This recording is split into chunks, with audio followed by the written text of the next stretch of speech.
రాష్ట్రంలో కూటమి ప్రభుత్వం ఏర్పాటయ్యి 19 నెలలు పూర్తవుతుంది. అదేవిధంగా 2025 సంవత్సరంలో ఎటువంటి గమ్యాలు చేరింది, ఇంతవరకు ప్రజలకి ఎటువంటి సంక్షేమము, అభివృద్ధి అందించింది అనే అంశాలపైన మనతో పాటు మాట్లాడడానికి మాజీ మంత్రి, టీడీపీ పొలిట్ బ్యూరో సభ్యులు, ప్రస్తుత చీపురుపల్లి నియోజకవర్గ ఎమ్మెల్యే కళా వెంకట్రావు గారు మనతో పాటు ఉన్నారు. ఆయనతో మాట్లాడి మరిన్ని వివరాలు తెలుసుకునే ప్రయత్నం చేద్దాం. సార్ చెప్పండి సార్, ఎలా చూడాలి ఏంటి ఈ సంవత్సర కాలంలో కూటమి ప్రభుత్వం ఏర్పాటైన తర్వాత ఏ విధంగా ముందుకు పోతుంది, ఈ యొక్క 2025 సంవత్సరంలో ఎటువంటి గమ్యాలు చేరుకున్నారు, ఏ ఏ అభివృద్ధి కార్యక్రమాలు చేపట్టారు, అదేవిధంగా సంక్షేమం ఏ విధంగా అందించారు ఏంటి? కూటమి ప్రభుత్వం ఏర్పడినప్పటి నుంచి కూడా చంద్రబాబు నాయుడు గారి ఆధ్వర్యంలో పవన్ కళ్యాణ్ ఉప ముఖ్యమంత్రిగా, అదేవిధంగా బీజేపీ పార్టిసిపేషన్తో చాలా చక్కగా నడుస్తుంది. ఇది మంచి ప్రభుత్వం అనేటటువంటి పద్ధతిలో ప్రజలకి చాలా ఉపయోగకరమైనటువంటి సంక్షేమం, అదేవిధంగా రాష్ట్రానికి సంబంధించి అభివృద్ధి కార్యక్రమాన్ని పూర్తిగా చేశాం.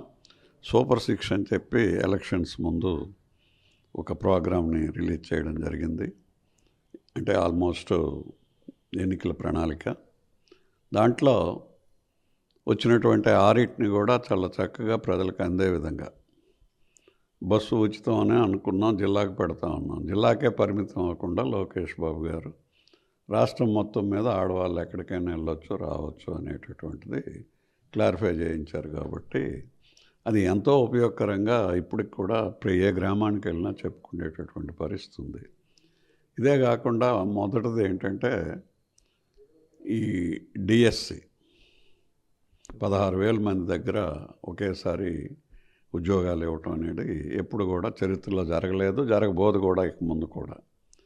అదేవిధంగా రెండోసారి పోలీసు కానిస్టేబుల్స్ది 5,000 పైచీలకు ఇవ్వడం జరిగింది. అది కూడా ఫస్ట్ ఆఫ్ ఇట్స్ కైండ్, ఇంత తొందరగా చేయడం అనేది. ఇదే కాకుండా తల్లికి వందనం 10,000 కోట్ల పైచీలకు 11,000 కోట్ల దగ్గర అందరికీ ఇవ్వడం జరిగింది. ఇంట్లో ఒకరున్నారా, ఇద్దరున్నారా, కులమా, మతమా అని చూడకుండా ముస్లిమ్స్లో ఒక్కొక్కరికి 6 పిల్లలు ఉండొచ్చు, 5 ఉండొచ్చు. అలాగున్నప్పటికి కూడా వాళ్ళకి ఇవ్వడం జరిగింది. అందువల్ల ఆ ప్రోగ్రాం కూడా చాలా సూపర్ సక్సెస్ అయింది. ఇదే కాకుండా దీపం 1, దీపం 2, 3 అవి కూడా 2,500 కోట్ల పైచీలకు 2,900 కోట్ల పైచీలకు దానికి కూడా డైరెక్ట్గా అకౌంట్స్లో వేయటం జరిగింది.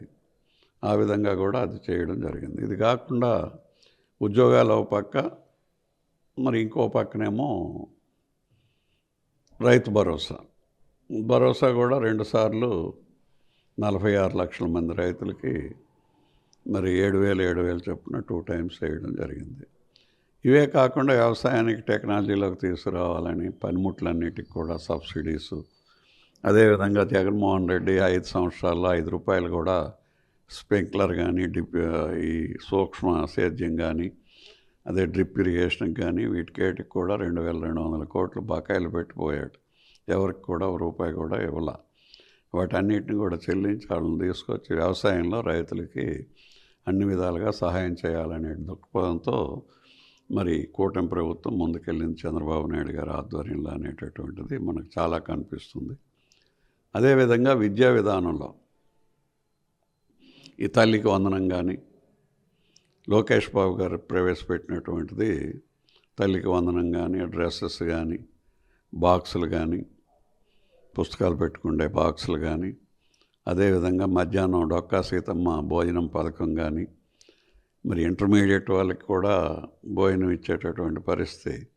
ఇప్పుడు అన్ని కార్పొరేట్ స్కూల్స్ వచ్చేసాయి.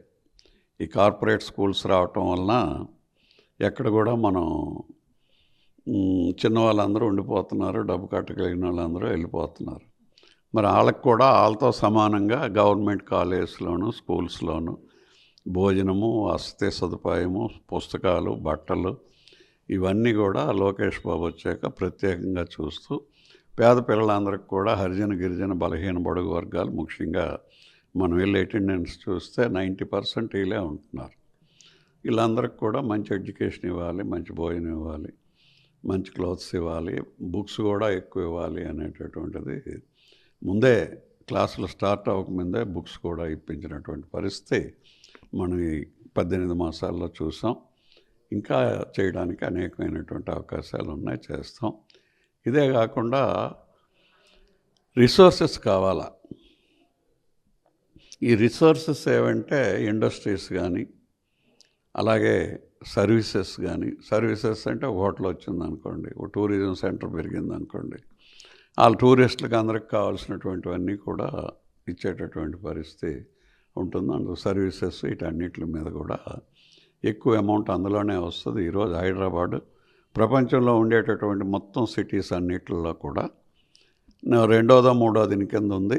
ఫాస్టెస్ట్ గ్రోయింగ్ సిటీల్లో కూడా నెంబర్ 2 కింద ఉంది ప్రపంచంలో అని అంటే, మరి హైదరాబాద్ని ఈరోజు ఆ విధంగా తీసుకొచ్చినటువంటి చంద్రబాబు నాయుడు గారి ఆధ్వర్యంలో ఇప్పుడు ఆంధ్రప్రదేశ్ ముందుకు నడుస్తుంది. అందువల్లే ప్రజలు ఏంటంటే ఒక్కసారి ఏదో మరి ఒకసారి ఇచ్చారు జగన్మోహన్ రెడ్డికి, మరి ఆయన చేసే నిర్వాహకం వల్ల, ఆయన చేసే ఆటవిక రాజ్యం వల్ల, ఆయన చేసేటటువంటి మరి అనేకమైనటువంటి కుంభకోణాలు అనండి, ఇంకా ఏ పేర్లు పెట్టండి, అవన్నీ బయటపడుతున్నాయి, మీరు అందరూ చూస్తున్నారు. దీనివల్ల ఆంధ్రప్రదేశ్ ఒక 20 సంవత్సరాలు వెనక్కి వెళ్ళిపోయింది. అలా వెనక్కి వెళ్ళిపోయినటువంటి ఆంధ్రప్రదేశ్ని మళ్ళీ ఆన్ పార్ విత్ అదర్ స్టేట్స్తో సమానంగా ఇంకా ముందుకు అక్షర క్రమంలోనే కాదు అభివృద్ధిలో కూడా ముందుకు తీసుకువెళ్ళాలనే ధ్యేయంతో కూటమి ప్రభుత్వం ఉంది చంద్రబాబు నాయుడు గారి ఆధ్వర్యంలో అని ఈ సందర్భంలో మాకు చెప్పక తప్పదు. Thank you. అంటే మీరు ఇప్పుడు చెప్పారు బాగానే ఉంది, బట్ ఇదే సందర్భంగా చూసుకుంటే ముఖ్యంగా జగన్మోహన్ రెడ్డి ఏదైతే ఈ కోటి సంతకాల కార్యక్రమం చేపట్టి తీవ్ర వ్యాఖ్యలు చేసినటువంటి పరిస్థితి కనిపించింది. దీన్ని ఏ విధంగా చూడాలి? ఏదంటే ఇండస్ట్రీస్ అదే మీరు ఎవరైతే తీసుకుంటారో P4లో వారికైతే రానున్న రోజుల్లో కేసులు పెడతాం, దాన్ని రద్దు చేస్తామంటూ కూడా వాళ్ళకైతే ఒక ఇండైరెక్ట్గా హెచ్చరికలు జారీ చేశారు. దీన్ని ఏ విధంగా చూడాలి? దీన్నే నేను ఆటవిక రాజ్యంలో ఉన్నామా, ఆటవిక రాజ్యం ఆయన చేశారు. ప్రజలు పనిష్మెంట్ ఇచ్చినప్పుడు కూడా తెలుసుకోలేకపోతున్నారు. తెలుసుకోవాలని చెప్పి నేను కోరుతున్నాను. ఎందుకంటే మీరు చేసే పనులు కానీ, మీరు అనుసరించేటటువంటి విధానాలు కానీ అరాచకం, ఆటవిక రాజ్యం, రాజ్యాంగ వ్యతిరేకం, వ్యవస్థలను నిర్వీర్యం చేయడం. దాని ద్వారా ఏంటవుతుందంటే రాష్ట్రం మొత్తానికి సంక్షేమం, అభివృద్ధి రెండు కూడా కుంటుపడ్డాయి మీ 5 సంవత్సరాల్లో. ఇప్పుడు కూడా కుంటుపడే విధంగా మీరు చేస్తుండే అపోజిషన్ పార్టీలో ఉండి మీరు చేసేటటువంటి నిర్వాహకం వలన ఈ రాష్ట్రం అభివృద్ధి ఇంకా ఆగిపోయే పరిస్థితి వస్తుంది. కాబట్టి మీరు మాట్లాడుతుండే మాటలు రాజ్యాంగ వ్యతిరేకం, అభివృద్ధి నిరోధక శక్తుల్లా మాట్లాడుతున్నారు. నక్సలైట్లు పుట్టుకొస్తారు అంటున్నారు. వాళ్ళకి సిద్ధాంతం ఏమైనా ఉంది? మీ సిద్ధాంతం ఏంటి? మీ సిద్ధాంతం ఎవరికి పనికి వస్తుంది? ప్రజలకు ఏమైనా పనికొచ్చిందా నువ్వు ముఖ్యమంత్రి అయితే? అంటే ఇంకా నీకు పదవి కావాలని ఆకాంక్ష, నువ్వు చేసే ఆ పనులు ఏవైతే ఉన్నాయో ఆటవిక పనులన్నీ కూడా మళ్ళీ చేయడానికి ఆశిస్తున్నావు. నిన్ను ప్రజలు రానివ్వరు, రాకూడదు, రానివ్వరు, ప్రజలే రానివ్వరు. ఎందుకంటే ఈ దేశంలో అభివృద్ధి సంక్షేమాన్ని కుంటుపడడానికి కావాల్సినటువంటి రాజకీయ నాయకుడిగా నువ్వు మాట్లాడేటప్పుడు నిన్ను దగ్గరికి కూడా రానివ్వరు. తల్లే చెల్లే రానివ్వలేదు, ప్రజలు రాణిస్తారా? తల్లే చెల్లే దూరంగా పెట్టారని అంటే ప్రజలు రాణిస్తారా? అంటే నువ్వేంటో నువ్వు ఒకసారి వెనక్కి తిరిగి చూసుకొని నీ పక్కన ఉన్న బొత్స సత్యనారాయణకి కూడా నేను చెప్తున్నాను. ఏంటి మీ ఇద్దరు చేస్తున్న ఆలోచన ఏంటి? పక్క పక్కన నిలబడి మీరు ఇచ్చిన కాగితాలు ఏంటి?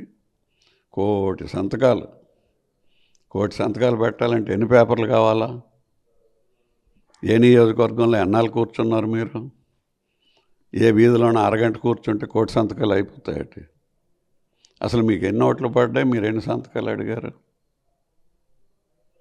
అందులో స్త్రీలువన్నీ, పురుషులువన్నీ, ఇవన్నీ ఏంటంటే ఒక సింబాలిక్, అంతే కదా. అందువల్ల నువ్వు ఈ కోటి సంతకాలు అనేటటువంటిది కాదు కార్యక్రమం. నువ్వు ఏ విధంగా ప్రవర్తిస్తున్నావు అనేటటువంటిది చూడాలి. ఆ PPAల్లో చాలా తప్పు పని చేశారు. అది నన్ను అడిగితే దేశద్రోహం కిందే వస్తుంది. దానికి బ్రిటిష్ వాళ్ళు ఏంటంటే రాజద్రోహం అని పెట్టారు వాళ్ళ పరిపాలనకి. మనకి ఇప్పుడు ఏంటంటే రాజ్యాంగ ద్రోహుల కింద వస్తారు. రాజ్యాంగం ప్రకారం అందరికీ చదువు, స్వేచ్ఛ, దేశాన్ని అభివృద్ధి, కామన్ మ్యాన్కి సంక్షేమం. మరి ఎవడైనా వచ్చి ఏదైనా పెడతాను ఇండస్ట్రీ అని అంటే నాకు కానీ అధికారం వస్తే మిమ్మల్ని అందరినీ జైల్లో పెడతాను, మీరు ఇప్పుడు అవి తీసుకున్నందుకు ఇండస్ట్రీలు పెట్టినందుకు అన్న వ్యక్తి ఉగ్రవాదులు అంటామా, ఆయన చెప్పినటువంటి వాళ్ళు అంటామా? వాళ్ళందరూ వీళ్ళకన్నా నయమే. వాళ్ళకి ఏదో ఒక కాజు ఉంది, వీళ్ళ కాజుకి చెప్పలేరు వీళ్ళు బయటికి. వీళ్ళు దేనికోసం రాజకీయం చేస్తున్నారో, దేనికోసం పవర్ అడుగుతున్నారో అది వీళ్ళు బయటకు చెప్పలేరు. కానీ వాళ్ళు చెప్తారు, ఉగ్రవాదులు చెప్తారు, నక్సలైట్లు చెప్తారు. అంటే వీళ్ళు వాళ్ళకన్నా అధమ స్థితిలో ఉన్నారు అనేటటువంటిది ప్రజలు గమనిస్తున్నారు, ప్రజాస్వామ్యం గమనిస్తుంది, రాజ్యాంగం గమనిస్తుంది. అందుకే నేను అన్నాను, ప్రభుత్వాలు చూస్తూ ఊరుకోకూడదు, రాజద్రోహం కింద లోన్ పెట్టాల్సిందే అని. ఎందుకంటే ఇలాగ అందరూ తయారైతే అన్ని స్టేట్లలో భారతదేశం ఏమవుతుంది, ఈ స్టేట్ ఏమవుతుంది, ఇవి ఆలోచించుకోవాల్సిన అవసరం ఉంది. మరి పెద్ద పదాలే కానీ వాడక తప్పదు కాబట్టి వాడాల్సి వచ్చింది. ఇక దీన్ని అంతటిని కూడా ప్రజల ముందు పెడుతున్నాం. ప్రజలు, పత్రికలు, మేధావులు, మరి అదేవిధంగా ప్రజాస్వామ్యవాదులు దీని గురించి ఆలోచించుకోవాలి. అంటే ముఖ్యంగా జిల్లా కేంద్రం నుంచి చీపురుపల్లి నియోజకవర్గానికి వెళ్ళేటువంటి రోడ్డు పూర్తిగా అధ్వానంగా మారిన పరిస్థితి కనిపిస్తుంది. ఇప్పుడు మీరు చెప్పారు గత 20 సంవత్సరాల నుంచి కూడా ఇదైతే ప్రపోజల్లో ఉంది అంటున్నారు. కానీ గత ప్రభుత్వంలో కూడా జరగలేదు, ఈ ప్రభుత్వంలో కూడా అదే విధంగా వెళ్తుంది. గతంలో కూడా మీరు మినిస్టర్గా ఉండేటప్పుడు కూడా చూస్తూ ఉన్నారు. ఎందుకంటే మీకు ఆ నియోజకవర్గానికి మీకు ఎంతో అవినాభావ సంబంధం అయితే ఉండేది ఎప్పుడు కూడా. ఇప్పటికి కూడా కనీసం ఎక్కడ కూడా శంకుస్థాపన చేయలేనటువంటి పరిస్థితి. దీన్ని ఎలా చూడాలి? అంటే అభివృద్ధి సంక్షేమంలో అభివృద్ధికి మనం ముందు చూస్తాం. ఒరిస్సానేవో ఇండస్ట్రీస్ పెద్ద పెద్ద ఉన్నాయి, వాటన్నిటిని కూడా మన శ్రీకాకుళం, విజయనగరం జిల్లా మీద నుంచే మన విశాఖపట్నం పోర్టుకు కానీ, ఎయిర్పోర్టుకు కానీ, మాకు 15 ఏళ్ళ క్రితం అయితే రాయ్పూర్ నుంచి ఇక్కడ మన వైజాగ్ ఎయిర్పోర్ట్లో దిగి కారులో రాయ్పూర్ వెళ్ళిపోయేటటువంటి పరిస్థితులు కూడా చూసాం. అంటే మధ్యప్రదేశ్ రాజధానికి. ఎందుకంటే రాష్ట్రం అంతా ఇటు ఉంటుంది. ఏవైనా ఇనాగరేషన్స్కి వాటికి వాళ్ళు అవతల భువనేశ్వర్కి వెళ్ళో, అవతల విశాఖపట్నంలో దిగో వెళ్ళేవారు. భువనేశ్వర్ దూరం కాబట్టి విశాఖపట్నం దిగి వెళ్ళేవారు. అందుకు ఏ విధంగా మన రాష్ట్రం అభివృద్ధి అవుతుంది అనే దీంట్లో ఆ రోడ్డుకి ప్రయారిటీ ఎక్కువ వచ్చింది. తర్వాత ఈ 2 రోడ్లని దాని నుంచి రాయగఢ నుంచి అవతల మన నేషనల్ హైవేకి ఆమదాల వలస దగ్గర కానీ, అదేవిధంగా ఇక్కడ రామభద్రపురం నుంచి డైరెక్ట్గా సాలూరు నుంచి ఈ 6-వే రోడ్డు వచ్చాక దీనికి మన చిలకపాలెం కానీ కనెక్షన్స్ చేయించుకున్నాం. ఇది కూడా ఇప్పుడు అవుతుంది, అయ్యే పరిస్థితి దీనికి ఉంది. దీన్ని కూడా పూర్తి తీసుకుంటారు. ఫైనల్గా మీ నియోజకవర్గంలో వ్యతిరేకిస్తున్న పరిస్థితి కనిపిస్తుంది. ఏదైతే జిందాలకు సంబంధించిన ఇండస్ట్రీలు కావచ్చు, ఎన్నో ఇండస్ట్రీలు అయితే ఎన్నో వచ్చాయి. కానీ ఈరోజు మీ నియోజకవర్గంలో గొర్రెల మండల పరిధిలో వచ్చినటువంటి స్టీల్ ఇండస్ట్రీని ఆ ప్రాంత వాసులంతా వ్యతిరేకిస్తున్నారు. అభివృద్ధికి ఒక పక్క అడ్డుపడుతున్నారంటూ కూటమి నాయకులు చెప్తున్నారు. అదేవిధంగా మరోవైపు వైసీపీ నేతలంతా ఇదంతా కూడా కుట్రకోణం జరుగుతుందంటూ కూడా మరోవైపు. దీన్ని ఎలా చూడాలి? కుట్రకోణం ఏముండదు. అభివృద్ధి అనేటటువంటిది ఇదేమి మీకు నాకు ఎవరెక్కడ చుట్టాలు ఉండరు. ఎవరో ఇండస్ట్రియలిస్టు ఎక్కడి నుంచో వస్తున్నారు. ఇక్కడ అనువైన ప్రదేశం. రెండవది ప్రస్తుత గవర్నమెంట్ మంచి రాయితీలు ఇస్తుంది. తర్వాత లా అండ్ ఆర్డర్ బాగుంటుంది చంద్రబాబు నాయుడు గారి దగ్గర. అందుకే ఈ రాష్ట్రంలో పెట్టుకుంటే సేఫ్టీ ఉంటుంది అని చెప్పి అనేక మంది వస్తున్నారు. రావడం వల్ల మనకేమవుతుందని అంటే, మేము 87లో మినిస్టర్లుగా ఉండేటప్పుడు 87, 88 బడ్జెట్ 2 రాష్ట్రాలది 3,700 కోట్లు. 2 రాష్ట్రాలు పుట్ టుగెదర్. ఇప్పుడు 13, 25 అంటే 38 సంవత్సరాల తర్వాత 2 రాష్ట్రాలు దగ్గర దగ్గర 6 లక్షల కోట్ల బడ్జెట్. ఈ అభివృద్ధి సంక్షేమం 2 కళ్ళు అని చెప్పి చంద్రబాబు నాయుడు గారు ఈ 30 సంవత్సరాల నుంచి చేస్తుండేటటువంటి కృషి ఇందులో చాలా ఉంది. ఆ కృషి వల్ల మన ఇన్కమ్స్, గవర్నమెంట్ ఇన్కమ్ పెరిగితే సంక్షేమం ఈజీగా చేయగలుగుతాం. మరి మీరు అడిగిన రోడ్లు ఇవన్నీ వేయగలుగుతాం, బాగుంటాం. కాబట్టి వీటికి కూడా కొన్ని పారామీటర్స్ ఉన్నాయి. దాని ప్రకారం ఇందాక నేను చెప్పాను, ఇప్పుడు కూడా మళ్ళీ చెప్తున్నాను. నా టైంలో మడ్డు వలస చేసాం, ఏ ఆటంకం లేకుండా చేసాం. అక్కడ మడ్డు వలసలో ఎవరైనా డిస్ప్లేస్డ్ పర్సన్ అనేది చూస్తాం. ఆయన ముఖం మీద కాంగ్రెస్ తెలుగుదేశం అని రాసి ఉండదు. డిస్ప్లేస్డ్ పర్సన్, నష్టపోయేటటువంటి వ్యక్తికి అందరికీ సమానంగా చక్కగా గవర్నమెంట్ రూల్స్ ప్రకారం అందించే కార్యక్రమాన్ని చేసేటప్పుడు ఏమీ ఉండవు. అలాగే నెక్స్ట్ తోటపల్లి కూడా చేసాం. తోటపల్లిలో కూడా అన్ని పక్షాలని పిలిచాం, విలేకరులు పిలిచాం, కలెక్టర్ని పిలిచాం, కూర్చోబెట్టాం, చేసి అందరికి కూడా చేసాం. అందరికి తోటపల్లి కూడా ఏ ఆటంకం లేకుండా పూర్తయింది. 18 సంవత్సరాలు యాజిటేషన్లు నడిచాయి. కొవ్వాడ విద్యుత్ కేంద్రం ఇక్కడ మాకు వద్దు, మేము భూమి ఇవ్వము అని. అలాంటిది 2015-16లో ఒక 6 మాసాల్లో మొత్తం అమౌంట్ తేవడం జరిగింది. ఆ అమౌంట్ని పూర్తిగా చంద్రబాబు నాయుడు గారి సహాయం సహకారంతో మన వాళ్ళందరికీ కూడా ఇక్కడ పూర్తిగా ఏ పార్టీయా, ఏ కులమా, ఏ మతమా అన్నది చూడకుండా ఎవరికి అందాల్సిందో వాళ్ళకి అందే విధంగా చేశాం. కాబట్టి ఇక్కడ government of India prime minister గారు వాళ్ళు న్యూక్లియర్ పోర్ట్ఫోలియో ప్రధానమంత్రి గారి దగ్గర ఉంటుంది, సైన్స్ అండ్ టెక్నాలజీ. అందువల్ల ఇక వాళ్ళకి ఫ్రీ అనమాట, వాళ్ళు కట్టుకోవాలి. వాళ్ళ కార్పొరేషన్ న్యూక్లియర్ పవర్ కార్పొరేషన్ బొంబాయిలో ఉంటుంది. అప్పుడు మన ఆంధ్ర ఆయన ఎండీగా ఉన్నాడు, సిఎండీగా. ఇక్కడ కలెక్టరు నేను కూర్చొని ఒక 6 మాసాల్లో చంద్రబాబు నాయుడు గారితో చెప్పి ఆయన సహకారంతో 6 మాసాల్లో దాని పనితో పూర్తి చేశాం. ఇక్కడ government of India compound wall కట్టింది, మిగతా పనుల్లో కూడా ఉంది. మళ్ళీ ఇప్పుడు కూడా న్యూక్లియర్ పవర్ ఉండాలా రాబోయే జనరేషన్లకు అనేది ఈ మధ్య పేపర్లలో చూసాం. అందువల్ల మనకు అది పూర్తి అవుతుంది. నేను అప్పుడు పర్సనల్గా చేసింది కానీ చంద్రబాబు నాయుడు గారు మాకు చేయమని చెప్పింది కానీ దేనికంటే ఇప్పుడు అది పెడితే 5 లక్షల కోట్ల పెట్టుబడి శ్రీకాకుళం జిల్లాలో వస్తుంది. 5 లక్షల కోట్ల పెట్టుబడి మీద ట్యాక్స్ ఎంత వస్తుంది? 10,000 మెగావాట్స్ వస్తుంది.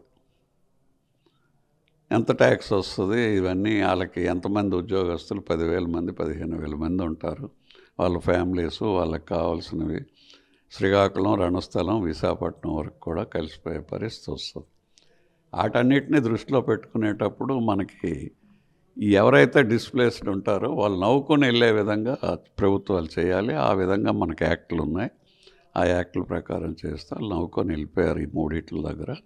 ఇక్కడ కూడా అదే విధంగా అందరినీ రాజకీయాలు పక్కకు పెడదాం. మన ఏరియాలో ఫ్యాక్టరీ వస్తుంది కాబట్టి పలానా ఆయనకి తప్పు జరిగింది, పలానా పార్టీకి తప్పు జరిగింది అని అనకుండా అందరినీ సమానం తీసుకెళ్ళేటప్పుడు ఇవి ఏది ఆటంకం కాదు అని నేను అనుకుంటున్నాను. Okay sir, thank you.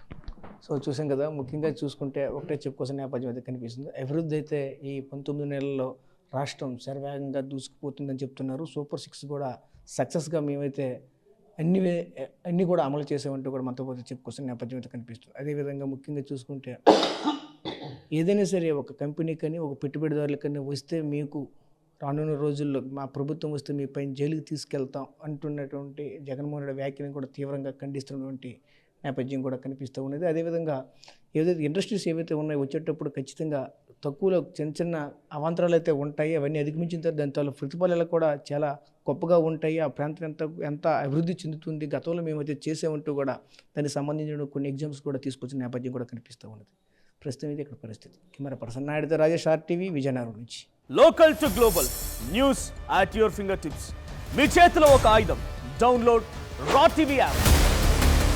Media legend Ravi Prakash is back.